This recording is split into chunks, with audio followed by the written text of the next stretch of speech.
प्रिय छात्र, कक्षा 10 विषय गणित एनसीईआरटी प्रकाशन की जो गणित की किताब है उसमें अभ्यास नंबर 3 जिसका नाम है दो चर वाले रैखिक समीकरण युग्म। ठीक है, प्रश्नावली 3.1 पढ़े हैं, 3.2 भी पढ़े हैं, 3.3 और 3.4 के साथ अब आपका प्रारंभ हो चुका है 3.5। ठीक है, तो 3.5 में कुल कितना प्रश्न है?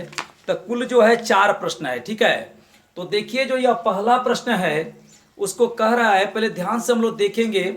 और इधर जो है देखिए बहुत ही महत्वपूर्ण चीज मैं लिखा हूं, अगर किसी को न याद हो तो इसको जरूर याद करिए कि यदि देखिए तीनों में अगर कहीं नहीं काटेगा, जैसे A1/A2, छोड़िए यहाँ पर, पहले इसको देखिए। देखिए यहाँ पर मैंने पहले से नोट कर लिया, थोड़ा सा कम समय लगे, क्योंकि आप थोड़ा सा लंबा समय देखते हैं तो उब जाते हैं। ठीक है ना, और यह नहीं देखते हैं कि अगर उसमें ज़्यादा समय लगा होगा तो कुछ ना कुछ तो उसकी विशेषता भी होगी, उसमें कुछ ना कुछ तो बताया जाता होगा। बहुत ही महत्वपूर्ण चीज़ आप 3 विधियों से हल कर चुके हैं, आलेखी या ग्राफी, विलोपन के साथ प्रतिस्थापन भी हल किया। अब नंबर आया वज्र का, और मैं 100% दावा के साथ कह रहा हूं कि आपको यह भी विधि समझ में आएगा। ठीक है, तो देखिए सबसे पहले मैं सवाल को पढ़ रहा हूं। प्रश्न नंबर 1, पाठ संख्या 47, प्रश्नावली है 3.5, इसके बाद 3.6 होगा, उसके बाद ऐच्छिक प्रश्नावली होगा। ठीक है, उसके बाद चौथा अध्याय प्रारंभ हो जाएगा। एक एक सवालों को मैं हर नियम सिस्टम के साथ बताता हूं।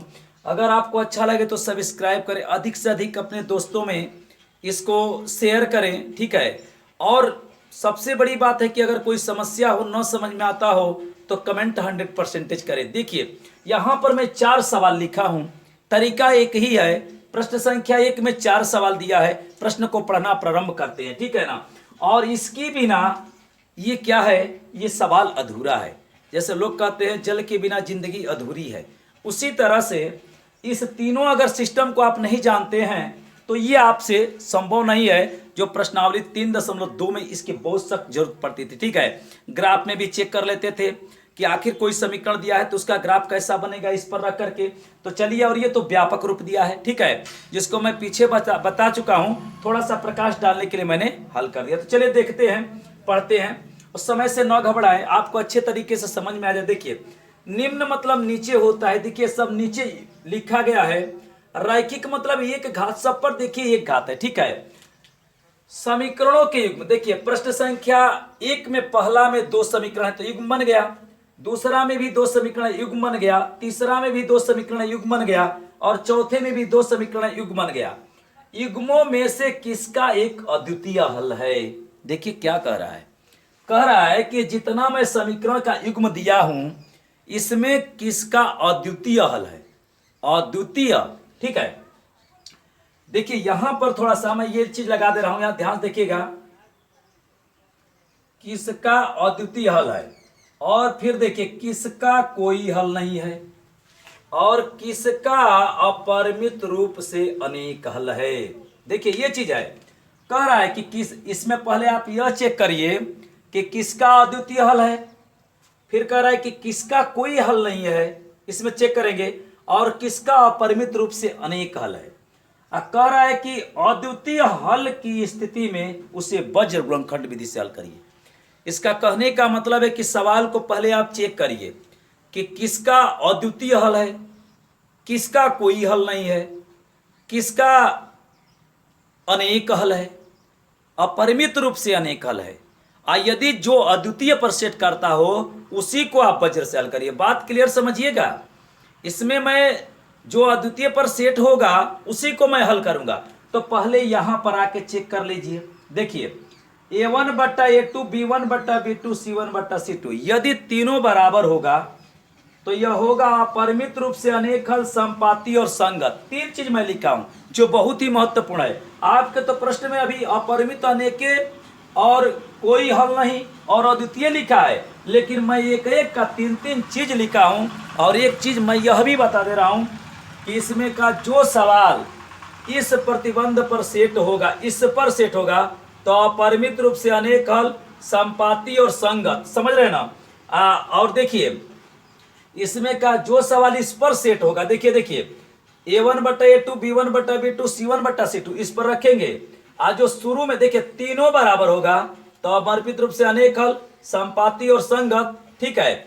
और यहां पर जो है इसका ग्राफ जो है ऐसे बनेगा, देखिए चतुर्थांश में ऐसे ग्राफ बनेगा, ठीक है। जैसे चतुर्थांश बन गया, एक रेखा, जैसे दो रेखा दिया है तो एक रेखा के लिए ऐसे समीकरण खींचेंगे तो दूसरी रेखा भी उसी पर से हो करके जाएगी।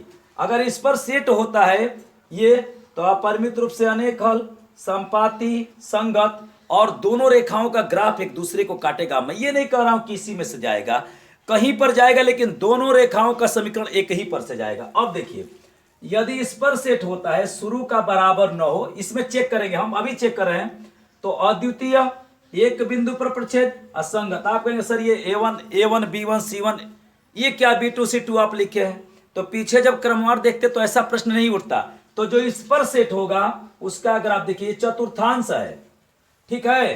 तो दो समीकरण होगा, और जो इस पर सेट हो जाएगा, तो जैसे एक रेखा का ऐसे समीकरण खींचेंगे ना, लाइन खींचेंगे एक के लिए बिंदु निकाल करके, और दूसरा का भी खींचेंगे, तो वह एक दूसरे को क्या करेगा, काटेगा। ऐसा ग्राफ बनेगा। कब? जब इस पर सेट होगा तब। और ये प्रतिबंध है अद्वितीय का, एक बिंदु प्रच्छेद पर, और संगत का। एक चीज मैं बता दे रहा हूं, ये चारों सवाल में से जो इस पर सेट होगा उसी को मैं वज्र विधि से हल करूंगा, ठीक है।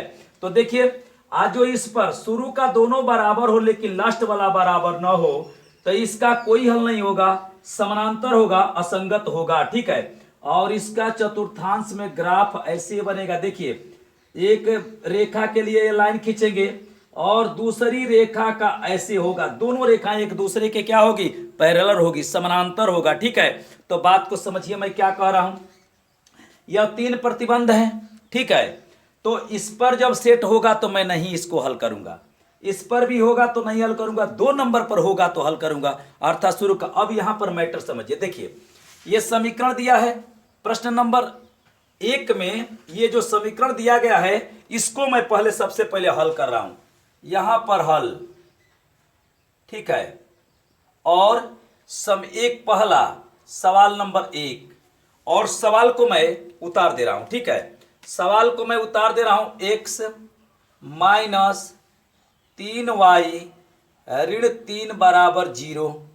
ये हो गया समीकरण नंबर आपका 1। और यह देखिए, 3x माइनस 9y ऋण 2 बराबर 0, ये हो गया आपका समीकरण नंबर 2। बात को गौर से ध्यान से देखिएगा। आपको मतलब यह है कि वज्र से हल करना है, लेकिन कब? जब अद्वितीय की स्थिति होगा तब। तो देखिए, ये अद्वितीय का प्रतिबंध है, A1 बटा A2 is not equal to B1 बटा B2 is equal to C1। शुरू का दोनों बराबर नहीं हो चाहिए। अब यहां समस्या होगा कि सर A1 B1 कहां रहता है, तो देखिए मैं बता रहा हूं, ध्यान से देखिएगा। देखिए, पहले समीकरण में x के पास जो होता है वह A1 होता है। तो बताइए, A1 बराबर x के पास तो कुछ नहीं है, तो 1 है भाई, कुछ नहीं रहेगा तो 1 होगा। और पहले समीकरण में y के पास जो होता है तो B1 बराबर -3 चिन्ह के साथ लिखेंगे। और पहले समीकरण में जो अचर पद होता है उसको कहते हैं C1, ठीक है। ध्यान से देखिएगा। अब दूसरे समीकरण में देखिए, x के पास जो होगा वह A2 होता है, तो बराबर 3। और दूसरे समीकरण में y के पास जो होगा वह B2 होगा, और उसको कहते हैं -9। -9 नहीं, -9 है, y को छोड़कर उसको लिख देते हैं तो उसको गुणांक कहते हैं, ठीक है। और देखिए, C2 बराबर ये जो अचर पद है उसको कहते हैं -2, ठीक है। तो आपको क्लियर हो गया कि A1 B1 C1 कहाँ रहता है। A1 B1 C1 पहले समीकरण में रहता है, और A2 B2 C2 दूसरे समीकरण में रहता है।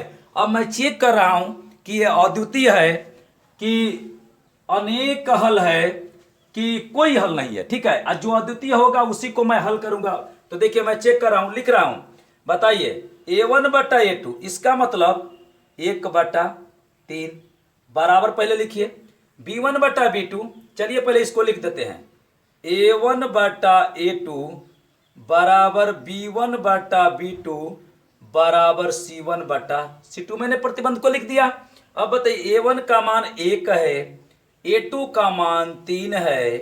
ये तो क्लियर हो गया कि ये कहाँ रहता है। देखिए यहाँ पर ताक लीजिए, व्यापक में लिखे हैं, x के पास A1, y के पास B1, अचर पद C1, x के पास A2, y के पास B2 और अचर पद C2। पहला में जो है वह A1 B1 C1 है और दूसरा में A2 B2 C2 है। अब देखिए ध्यान से, यह हो जाएगा -3 बटा में -9, ठीक है, बराबर C1 हो गया -3 और C2 हो गया -2, ठीक है। अब देखिए, ये देखिए तीनों बराबर नहीं है, लेकिन यहां पर नहीं क्लियर होगा, थोड़ा नीचे करिए, हल करिए। 1/3 बराबर, देखिए कट जाएगा, 3 एकम में 3 तितरी के 9, ये भी कट गया, तो 3/2। अब यह बताइए, देखिए ये दोनों बराबर है ना, ये दोनों बराबर है, आप गौर करिएगा, A1/A2 B1/B2, लेकिन ये लास्ट वाला बराबर नहीं। देखिए तीनों बराबर है नहीं, ये दोनों शुरू वाला बराबर है। इसका मतलब देखिए तो शुरू में दोनों कहां बराबर है, देखिए A1/A2 B1/B2 ये वाला बराबर है, लेकिन लास्ट वाला बराबर नहीं है, तो इसको यहां पर आप ऐसे काट देंगे। और एक चीज मैं आपको बता दे रहा हूं, ध्यान से देखिएगा, यह जो है अब क्या हो गया बताइए, यह अद्वितीय हुआ, बताइए अद्वितीय होता तो शुरू वाला दोनों कटा होता, लेकिन ये तो लास्ट वाला कट गया, तो कोई हल नहीं है। तो आप कहेंगे सर 3-3 प्रतिबंध लिखे, अभी तो आपके सवाल में एक एक दिया है, मैं जो लिख रहा हूं वो सबसे बेटर लिख रहा हूं, यहां पर कोई हल नहीं। अगर शुरू का बराबर नहीं होता तो अद्वितीय होता, और तीनों बराबर होता अनेक हल होता। तो बताइए इसका कौन सा हल है, देखिए शुरू का बराबर है, इसका मतलब कोई हल नहीं है। क्या है, यहां पर लिख देंगे कि कोई हल नहीं है। तो बताइए कोई हल नहीं है, तो आपको इसे वज्र से तो हल करना नहीं है, जब अद्वितीय पर होता तब तो वज्र पर हल करते। तो चलिए मैं प्रश्न नंबर 2 यहां पर बना रहा हूं, ध्यान से देखिएगा, प्रश्न नंबर 2, क्योंकि एक को नहीं हल करेंगे। कब, अगर अद्वितीय पर होता ना तो इसको हल कर देते। तो अद्वितीय का पहचान क्या है, ये शुरू वाला बराबर नहीं रहना चाहिए, A1/A2 B1/B2 ये बराबर नहीं रहना चाहिए, और यहां पर लास्ट वाला बराबर नहीं है। तो लास्ट वाला जब बराबर नहीं होता है ना, तो कोई हल नहीं होता है, समानांतर होता है और असंगत होता है, इसका ग्राफ पैरेलल खींचा जाता है। अब देखिए प्रश्न नंबर 2, इसमें 4 प्रश्न दिया है, तो दूसरा मैं उतारू, समझ में आपको आ जाएगा। देखिए घबराइए मत, 2x वीडियो लंबा हो, आप उस पर ध्यान से देखिए। y, अब यह बताइए, गौर से देखिएगा, इसमें जो है सभी एक और है, सभी एक और है, तो क्या इसको मैं सभी एक और कर दूं? आप बताइए, कर दें? कर देंगे तो आपके लिए आसान रहेगा, ठीक है। अगर नहीं भी करेंगे तो कोई दिक्कत नहीं है, तो कहिए पक्षांतर करके लिख दूं। तो मैं इसको इधर ला दे रहा हूं, -5, और यह देखिए 3x + 2y -8, और इसको बराबर 0, और यहां पर भी बराबर 0। बताइए किसी को कोई प्रॉब्लम, कोई दिक्कत? एकदम 100% आपको समझ में आना चाहिए बात, ठीक है। अब देखिए मैं क्या कर रहा हूं, पहले हम चेक करेंगे कि अनेक हल है, कि अद्वितीय है, कि कोई हल है, क्योंकि प्रश्न कह रहा है अद्वितीय हल है, कोई हल नहीं है, अनेक हल है, अद्वितीय है, उस स्थिति में आप वज्र का प्रयोग करेंगे, ठीक है। तो देखिए चलिए, जैसे इसको है बनाए हैं वैसे इसको बनाते हैं। बताइए, इसको लिखिए समीकरण नंबर 1, और यहां पर लिखिए समीकरण नंबर 2। आज के बाद कहेंगे कि आपको वज्र विधि आ गया, और ये विधि का अंतिम रूल है, ठीक है। तो बताइए A1 बराबर क्या होगा, तो पहले समीकरण में x के पास 2 है, ठीक है, जो x के पास होगा A1 होगा पहले समीकरण में। बताइए B1 बराबर क्या होगा, तो y के पास कुछ नहीं है तो 1 है। देखिए किसी का अगर गुणांक कहा जाए लिखने के लिए, तो उसको छोड़ के सबको लिख डालिए। अब देखिए C1 बराबर क्या होगा, तो -5। देखिए कोई ऐसा चिंतित नहीं होगा कि सर ने ये इसको इधर क्यों कर दिया, ठीक है, आप दो साइडों में भी करके रख सकते हैं, लेकिन मैं उसका रीजन बताऊंगा। देखिए दूसरे समीकरण में बताइए A1 बराबर 3, भाई x के पास वहां पर भी मिला लीजिए व्यापक में, अब ये लिखे ≠0, अगर 0 हो जाएगा तो ये चर खत्म हो जाएगा। चलिए यहां पर देखिए पहले B2 बराबर, क्योंकि आपको कम ही समय में सवाल चाहिए ना भाई, आप अच्छे से पढ़ना चाहते नहीं है, बराबर क्या हो जाएगा -8। देखिए A1 B1 C1 मैंने निकाल दिया, A1 B1 C1 मैंने पहले समीकरण से, और दूसरे समीकरण से A2, ये देखिए A2 है, मिस्टेक हो जाता है, ठीक है। अब देखिए, अब चेक कर रहे हैं कि अद्वितीय है, कि अनेक हल है, कि कोई नहीं हल है। तो चेक कर रहे हैं, देखिए A1/A2 बराबर B1/B2 बराबर C1/C2, मैंने ऐसे लिख दिया, ठीक है। अब देखिए क्या करेंगे, गौर से देखिए, ख्याल करिएगा, A1 का मान कितना है 2, बटा में 3 बराबर b1 का मान 1 है या क्या ना 1 है, ठीक है, और b2 का मान 2। देखिए आपको समझने के लिए ही मैंने ऐसे किया, नहीं तो मैं यहां से डायरेक्ट भी लिख देता। बराबर बताइए c1 का मान -5 और c2 का मान -8। अब देखिए ध्यान से देखिएगा, बताइए 2/3 1/2 और इसको इससे कटा दीजिए। यह बताइए कि 2/3 और 1/2 यह आपस में बराबर है? नहीं बराबर है ना।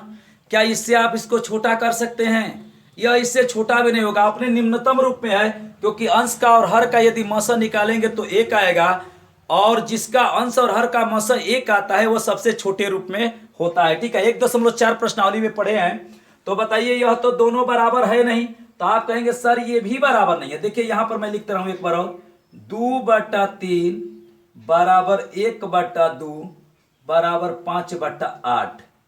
तो यह बताइए दोनों बराबर है? नहीं बराबर है। तो आप कहेंगे सर यह बराबर भी नहीं है। ये बताइए कि जब शुरू में आपको बराबर मिल जाता है तो यहां पर जाने की कोई आवश्यकता नहीं है। तो बताइए, देखिए ये दोनों जो है a1/a2 और b1/b2 बराबर नहीं है। तो बताइए यहां पर देखिए, जब शुरू में दोनों बराबर न हो तो वही अद्वितीय का प्रतिबंध होता है। इसका मतलब कि इसका हल क्या होगा? इसका हल क्या होगा बताइए? अद्वितीय होगा। क्या होगा? अद्वितीय। तो यह बताइए कि जब इसका हल अद्वितीय होगा तब इसे हल किया जाए वज्र से। तो देखिए मैं बता रहा हूं वज्र का सिस्टम क्या होता है, यहां पर ध्यान से देखिएगा, ठीक है, बढ़िया से देखिए वज्र का सिस्टम क्या होता है। देखिए ये देखिए है ना, एक्स वाई और यह चर पद है। तो यहां पर हम 3 खाना बनाएंगे। देखिए ध्यान समझिएगा, एक्स का, वाई का और 1 का। देखिए ध्यान से, ये वज्र का तरीका है, ठीक है। इन 2 समीकरणों को मैं हल करूंगा। किसको बताइए? इन 2 समीकरणों को, ठीक है। अब देखिए इन सभी को एक और कर लिए तो ये 1 लिखा जाएगा जो अचर पद के लिए है। लेकिन अभी यही 2 साइड में होता है। जैसे यहां पर इसको अगर डायरेक्ट इसको यदि आप वज्र से करते तो यहां पर 1 नहीं -1 लिखते, क्योंकि यह 2 साइड में है। देखिए सभी अंक चर अचर एक साइड में रहेगा तो आप एक्स वाई 1 लिखिएगा। तो क्या कहेंगे सर, एक्स वाई 1 लिखेंगे, दूसरा नहीं लिखेंगे। देखिए सवाल हमारा एक्स में है तो हम X Y Z, X Y है इसलिए एक्स वाई लिखेंगे। और देखिए 1 मैंने इसलिए लिखा क्योंकि सभी पद एक और है। अभी यही अचर जो है अगर इधर होता, 2 साइडों में होता, तो मैं इसको 1 नहीं लिखता, -1 लिखता, ठीक है। अब यहां पर ध्यान से देखिएगा, एक्स वाले में देखिए ये मैंने 3 खाना बना दिया और हर खाने में 2 लिखूंगा, 2 चीज लिखूंगा, लेकिन जिसमें जिसको लिखना होगा उसको हम नहीं लिखेंगे। जैसे देखिए एक्स है तो एक्स में ये एक्स नहीं लिखा जाएगा, एक्स नहीं लिखा जाएगा, ये वाई वाला ये लिखा जाएगा। तो बताइए, चलिए लिख रहे हैं। तो बताइए वाई वाला के पास क्या है? पहले में 1 और दूसरे में देखिए 2, सही है। अब देखिए ये लिख दें -5/-8। अब देखिए जिसका घर वो नहीं लिखा जाएगा, तो अब इसे वाई वाला में लिखना है। किस में लिखना है? वाई वाला में। तो वाई वाला में भाई वाई नहीं लिखा जाएगा और हर खाना में 2 लिखा जाएगा। तो यहां से पहले इसका जो पास वाला इसको उतार दीजिए, -5 और -8, ठीक है। और वाई वाला नहीं लिखा जाएगा और 2 लिखा जाएगा, तो ये लिख दिया, तो यही बचा ना 2/2 और 3। देखिए क्रम को आप बिगाड़ेंगे नहीं तो सवाल गलत हो जाएगा। अब देखिए अचर पद ये वाला है, तो ये देखिए ये एक्स इसके लिए है, ये वाई इसके लिए है, अचर पद इसके लिए है। लेकिन जो ये अचर है उसमें ये नहीं लिखा जाएगा, तो ये दोनों लिखे जाएंगे। तो देखिए ये 2 को पहले इसको उतार, देखिए उसके पास वाले को उतार दिए 2 3, और 1 वाला में यह नहीं लिखा जाएगा, 2 3 लिख दिया, तो इसके पास 1 है और 2 है, तो ऐसे लिखिए 1 और 2। बताइए किसी को कोई दिक्कत? तो अब देखिए क्या करेंगे, अब ध्यान से देखिएगा, यहां पर मैं लिख दे रहा हूं x, ठीक है, बराबर y। देखिए बड़ा से यदि घबराएंगे तो आप सवाल क्या समझेंगे बताइए। मैंने 3 खाना बनाई, ये वज्र का तरीका है। अगर जगह होता तो इस सवाल को उतार के यहां बताया होता, तो आप कहेंगे सर इसको क्यों नहीं हल किया। देखिए इसका अद्वितीय हल नहीं था, इसका कोई हल नहीं था, इसका प्रतिबंध दूसरा होता था। देखिए इस पर सेट होता था, इस पर भी सेट होगा तो नहीं हल करेंगे, सिर्फ इस पर सेट होगा तब हल करेंगे, ठीक है। तो यहां पर देखिए एक्स, अब कैसे करते हैं देखिए, यहां पर भूलिएगा मत, 3 खाना एक्स वाई 1 का ऋण 1 का, अगर 2 पक्षों में होगा तो ऋण 1 का बनेगा। अब देखिए यहां पर मैं एक चीज बता रहा हूं, आप ध्यान से देखिएगा, ये जो है यहां पर सबसे पहले आप इसका गुणा करेंगे। देखिए मैं बता रहा हूं, इसका गुणा सबसे पहले करेंगे, ठीक। तो 1 में 8 का, तो 1 गुणे -8 हो गया। यहां तुरंत लगा देंगे आप ऋण, यहां लगा देंगे ऋण, ये सूत्र का है मान लीजिए। उसके बाद देखिए पहले इसका गुणा और तब इसका गुणा, ठीक है। एक सवाल अच्छे से समझेंगे आपको दिक्कत नहीं होगा, लेकिन एक वाला में x नहीं रहेगा, y वाला में y नहीं रहेगा, एक वाला में अचर पद नहीं रहेगा और हर खाने में 2 पद रहेगा, ठीक है ना। अब देखिए इसको गुणा करिए 2 का 5 में, 2 गुणे -5। अब देखिए ये वाला क्लियर हो गया। अब देखिए y के पास आइए, y के पास आइए, तो देखिए यहां पर मैं कर रहा हूं, ध्यान से देखिएगा, इसका गुणा पहले इसके साथ, एकदम भूलिएगा मत, पहले इसको मत करिएगा, पहले इसका गुणा करिएगा। -5 गुणे 3, इसको थोड़ा इधर कर दीजिए, ठीक है ना, यहां पर इधर कर दीजिए 1 में, ठीक है। अब देखिए यहां पर क्या लगा, ये माइनस, ये सूत्र का है। अब इसका गुणा इसके साथ, देखिए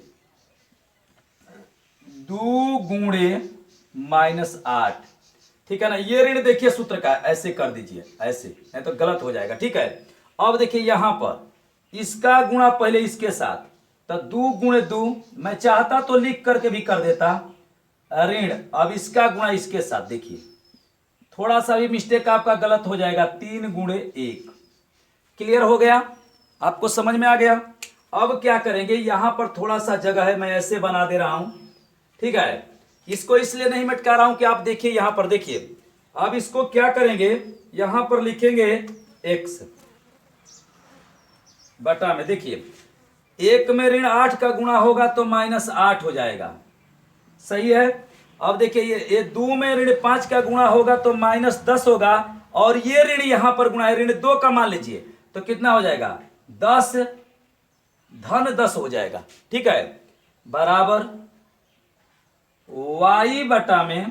देखिए यहां से यहां पर हल कर रहे हैं, ये पहला सवाल है, ये दूसरा है, जितना अद्वितीय होगा ऐसे ही हल करेंगे। इसको देखिए, देखिए 5 के 15, एक ऋण है एक धन है, तो -15, ठीक है। और ये देखिए 2 में 8 का गुणा होगा तो 8 दूना का 16, ये ऋण है ये धन है तो ऋण 16 होगा, और ये माइनस उसको बदल देगा तो हो जाएगा +16 बराबर, ठीक है। यहां पर देखिए ये 1 बटा में 2 में 2 का गुणा करिए 4 हो जाएगा, और ये देखिए 3 में 1 का गुणा करेंगे -3 हो जाएगा, ठीक है, ठीक बा, ये ऋण है जो प्रश्न का है, ठीक है। अब देखिए x बटा में, मतलब ये ऋण 8 में धन 10 जुट जाएगा तो 2 हो जाएगा, बराबर y बटा में ऋण 15 में 16 जोड़ेंगे तो 1 हो जाएगा, बराबर 1 बटा में 4 में से 3 गया 1।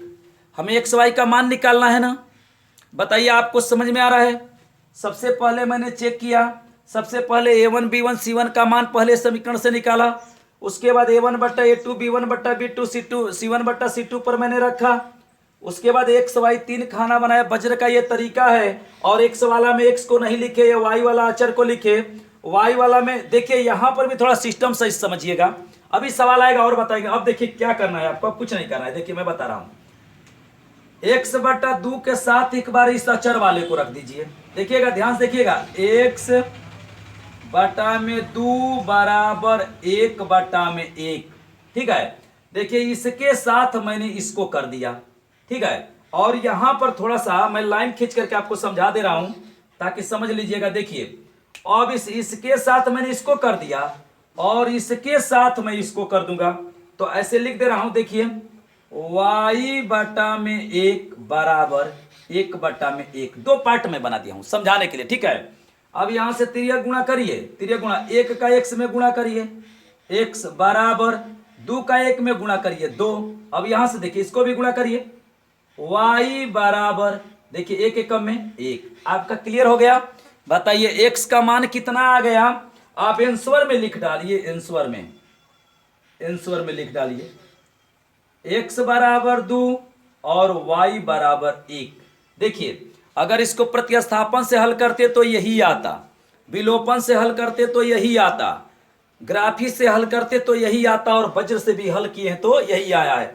अब देखना चाहते हैं कि उत्तर आपका सही है कि गलत है, तो देखिए x बराबर है मैंने 2 रखिए तो 2 दूना के 4, और y के जगह पर 1 रखिए तो 4 1 और 1 या 4 1 5, 5 में ले 5 गया 0। देखिए समीकरण को संतुष्ट कर रहा है, सवाल हमारा सही है। अब यहां पर रखिए, इसको रखिए 2 3 के 6 और y के जगह पर 1 रखिए तो 6 और 2 1 में 2, तो 6 और 2 क्या हो गया 8 हो गया, 8 में ले 8 गया 0। इस प्रकार से ये सवाल जो है हमारा हो गया। अगर इसमें कोई दिक्कत है तो बताइए। अगर कोई पूछता कि इसका ग्राफ कैसा खींचा जाएगा तो देखिए इस समीकरण से बिंदु निकालते हैं, इस समीकरण से बिंदु निकालते हैं, 100% इसका ग्राफ जब खींचते तो वह दोनों रेखाएं एक दूसरे को क्या करती, काटती। इसका रेखा मान लीजिए ये हो जाता और इसका रेखा ये हो जाता, एक दूसरे को काटती, क्योंकि अद्वितीय प्रतिबंध पर सेट हो रहा है। ठीक है, इस प्रकार इसमें अभी 2 प्रश्न बचे हैं। देखिए ये पहला और दूसरा बचा है, पहला और दूसरा बन गया है, तीसरा और चौथा बचा है। तो मैं इसको नेक्स्ट अगले वीडियो में आपको बनाऊंगा। ठीक है, तो चलिए देखते हैं।